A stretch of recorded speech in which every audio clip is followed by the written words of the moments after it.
I have three methods, three proven methods to save money in FPV, and I'm going to show them to you right here.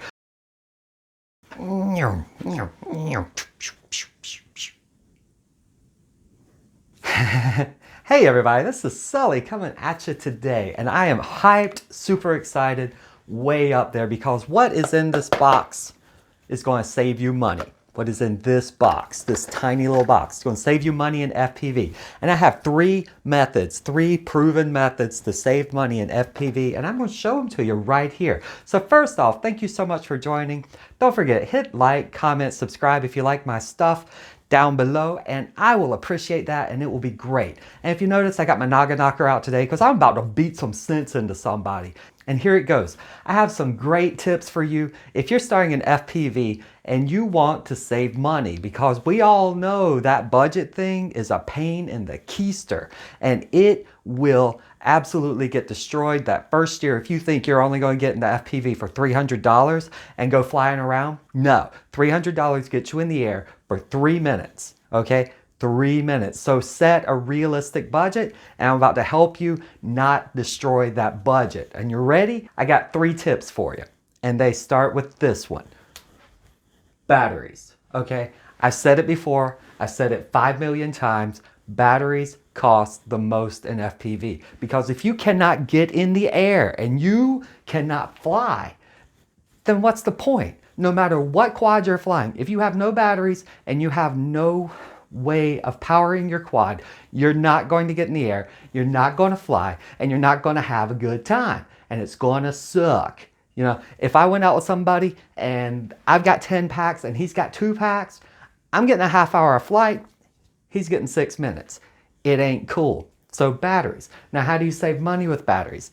You have to scour sites. And when you find batteries that are at a good price, you buy the crap out of them. The good thing about lithium polymer batteries, that's this type, if you store them at 3.8 to 3.85 volts, or even down to 3.7, they will last for years in storage. It's stable chemistry. They'll last a long time. So when you find a good price on batteries, searching Banggood, searching GearBest, searching Pyrodrone, China Hobby Line is amazing for battery deals. When you find good battery deals, when you find them, you buy the crap out of them. And don't forget about shipping costs. So that's what I'm saying. Buy batteries in bulk. They don't go bad sitting on the shelf. They only go bad if you run them down too much or you overcharge them. So batteries are the best way to save money in FPV. Find a deal and buy the crap out of them. Personally, I came across GNB 550 batteries. They had the wrong connector on them, but they were $4 each. I've been using them for 2 years. All I had to do was solder connectors on. I bought 8 of them one time, and I bought 8 of them the next time, and then I bought 8 of them again. So I've got like 24 of those batteries sitting around. Yeah, I pay about $32 each time I bought 8. So that's about $4 a piece. And that was with free shipping because I bought them in bulk. So believe me, batteries are the #1 way you can save. You might think it's motors, you might think it's quads, you might think it's whatever. No, batteries. When you see a deal, you jump on it. Jump the heck on. All right, #2, don't be afraid to order from China. And I know that's controversial as heck to say, but if you're looking to save money, places like Banggood, GearBest, I don't like GearBest as much, but Banggood, as long as you're not in a hurry, it's a very good way to get spare parts for less than you would pay almost anywhere else. I also check Amazon. I also do race day quads. I also do Pyro. I also do Hobby King, but I don't like Hobby King that much. They're now my high ones. But other stores, the hobby stores that you know of, they're very good. But if you want to save money, China's definitely the cheapest. Amazon would be second, as long as you know what you're doing. It's a great way to save money. They have good customer service. They're interested in keeping you as a customer. And always remember, whenever you do shop from a Chinese company, like say Banggood, they're almost always going to have a sale coming up. So look, scour, take your time, pick out what you want, read reviews, and be happy with that. Don't just go, oh, I'm not buying from it. Keep it open as a mind. That's just to save money. If you want to frequent your favorite place, that's great. That's wonderful. They're very good. I love them. Race day quads, they've always been nice. Frequent your favorites, but for spare parts, for things that are like $3 to $5 that I need let's say receivers, if I break a few, because I use those micro receivers, I get them from Banggood. I get certain frames from Banggood. I just get the pieces and that's it. I do try to frequent the other places. So, number 2, don't be afraid to order from China. Don't put all your eggs in the basket. No, trust me, I don't trust any retailer, and I'm going to tell you that flat out. I'm from the 90s. We don't trust anything, all right? I am not a boomer. I'm not a millennial. I'm a Gen Xer. We don't trust anything. So we just look for price. We look for products. And honestly, I've had great service from China. And anything I've had that goes wrong, they take care of. The same as any other store. That's okay. I do, like I say, I like the local places. I like the local places a lot, but I'm not afraid of China. That is actually a tip that will save you a lot of money. It'll also spend a lot of money because what's in this box that I promised you is amazing. And it is a game changer. And it is probably the best thing you will ever find in FPV. And I swear, if I show it to you right now, you're going to be mad. You're going to be like, wow, why didn't I know about this before? And you see this box is small and it's red and it's great. I mean, shoot, let me just open it up. I'm going to show you what's in it. I'm going to show you. Hype. All right, don't buy the hype. That will save you more than anything else in the whole freaking anything. Do not buy the hype. Every freaking time there's a new quad out, it's the best thing ever. Go fly this. It's the best thing ever. There are a couple of quads that are better than the average, but trust me, if you're new to this hobby, you're always going to think, if I got that quad, it's going to be great. If I got those motors, they're going to be great. If I got that camera, it's going to be great. No, you know what makes you a great FPV pilot?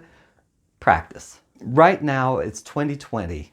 Almost any bind and fly, and trust me, I watch reviews all day. I love Nick Burns' reviews. He has the best because he's not a hype man. He's not a bullshitter. He just throws it out there. This is good. This is crap.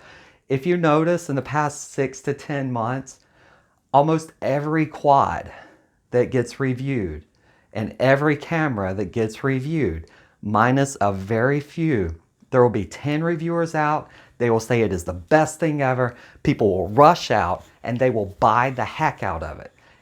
And then they'll wonder why, at the end of it, this quad gets in the air, that quad gets in the air, that quad gets in the air, that quad gets in the air, that quad gets in the air, and they all fly similarly. Every now and then you get an anomaly, but that number in 2020 is so freaking low. I get so annoyed when someone's like, oh, I would buy such and such if I had this. I've got 20 quads. Why do you have 20 quads? Go out and practice with one that flies and be happy, all right? Spend more on batteries. That hype is the thing. That will set you back so much money because you'll be chasing the next quad and you'll wonder, where'd my money go? Whew, I don't know. Now, there's a difference between hype and something that's good. Personally, I saw DJI come out with a digital and I thought, hype. It's actually really good. It's just you have to plan your upgrade path to that hype, okay? You can't run out. You could, if you wanted to, run out and buy 10 or 15 air modules and spend $1,500 easily to convert 10 quads over to digital. Is it worth it? Probably not. Unless that's your budget and you have the money for it. But personally, I see a few things that come out. To me, if a quad has an F4 flight controller, a good ESC, 16-bit or 32-bit now due to Jazz Maverick and JESC having RPM filters, a good set of motors that have open bottom and a good frame, chances are it's going to fly very well. There are some things I look for. If it has an IMU 6000 gyro, it's probably going to fly at least as well as any other quad that you buy. There are some that are super premium, $500. There are some that are super budget, $80. The $80 one, the $500 one, they'll get you in the air. And that, my friends, will save you a ton of money. Just knowing that in 2020, your odds of getting a bind and fly that are crap are so much lower than they were 2 years ago. So much lower. GepRC, Diatone, even eSheen right now is just pumping out good stuff. They're all pumping out good quads. But there's one type of quad I just avoid, one maker. Other than that, I've flown several quads, all bind and fly. Larva X100, it's a $100 quad. Tiro 69, $69 quad, flies amazingly well. Like for what it is, it flies amazingly well. 79, flies amazingly well. Every now and then you have to tweak something, but just trust me when I say it, most of the bind and flies just fly very well. And you'd be better spent finding 1 or 2 quads, because you have to have your backup in case you break something, and spending the rest on batteries. And you will save a fortune. And I'll keep pounding that in because batteries keep you in the air and they keep you happy. You're not going to save money trying to get a cheaper transmitter. There aren't very many cheap transmitters. You're not going to save that much money doing goggles because you're going to pick a pair of goggles in whatever budget you have, and you're probably not going to touch them for a while until something comes out that's so great that you want to get the next one. You're not going to save any money by upgrading all of your motors on your quads if they're not broken. You're not. If you are building your own quads, building your own doesn't even save you money anymore. Bind and flies come pre-built, very good quality, and the parts often are cheaper than the individual sum.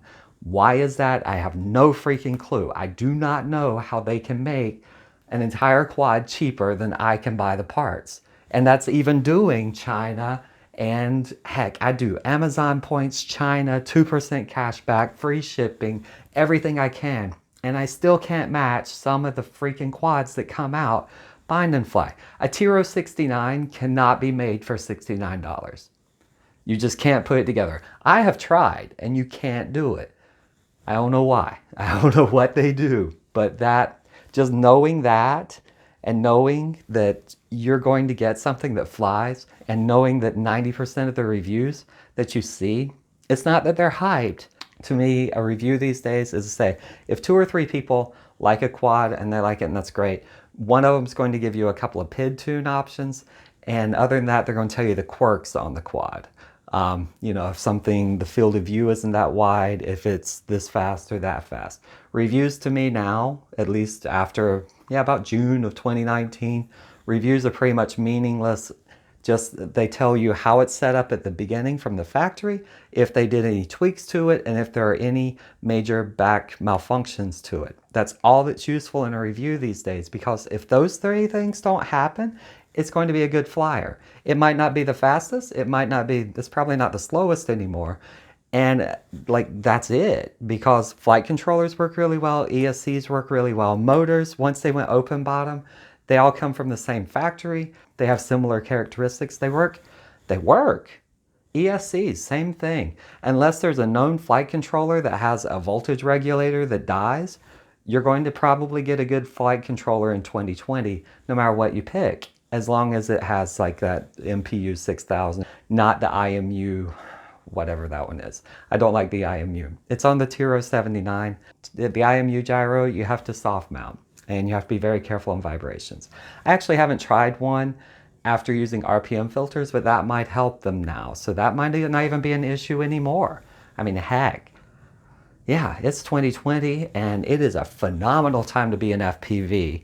Don't buy the hype on everything. Or actually, it's not even buying the hype, it's don't chase the hype. Just remember, my advice whenever someone says, what's the best quad? It's the one that you can fly today.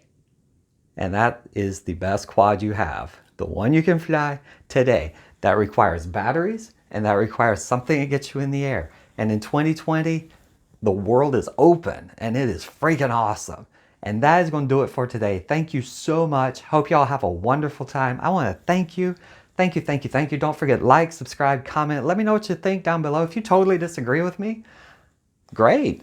I love discussion, so disagree away. If you agree with me, great. I love that discussion too. So thank you so much. I appreciate all of you. Y'all have a good day.